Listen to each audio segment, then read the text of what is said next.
Guys, നമ്മൾ ഇന്നൊരു തട്ടിക്കൂട്ട് സാൻഡ്വിച്ച് ഹോസ്റ്റലിൽ ഉണ്ടാക്കാൻ പോട്ടോ. വൈകുന്നേരമൊക്കെ ആയപ്പോഴത്തേക്കും വല്ലാത്തൊരു സാൻഡ്വിച്ച് പുതിയപ്പോൾ ഉണ്ടാക്കിയാലോ.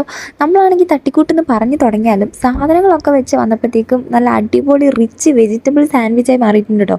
നമ്മളാണെങ്കിൽ ക്യാരറ്റ്, കുക്കുംബർ, പിന്നെ മയണൈസ് ഞങ്ങളുടെ കയ്യിൽ തന്നെ ഉണ്ടായിരുന്നു. പിന്നെ മറന്നുപോയൊരു സാധനം കണ്ടിട്ട് ടൊമാറ്റോ കേട്ടോ. അത് അവസാനമാണ് ഞങ്ങൾ അരിഞ്ഞിടുന്നത്. നിങ്ങൾ ഈ കാണുമ്പോൾ ഭയങ്കര സ്പീഡിലായിരിക്കും തോന്നിയാലും ഭയങ്കര സ്ലോ ആയിട്ട് അരിഞ്ഞിട്ടുണ്ടെന്നുണ്ട്. സ്പീഡിൽ കൂട്ടിയിട്ടേക്കും. അതിൻ്റെ ഇടയ്ക്ക് എൻ്റെ കൈയൊന്ന് മുറിഞ്ഞിട്ടുണ്ടായിരുന്നു. പിന്നെ എൻ്റെ ഫ്രണ്ട് വന്നാട്ടോ എനിക്കൊന്ന് അരിഞ്ഞു തന്നത്.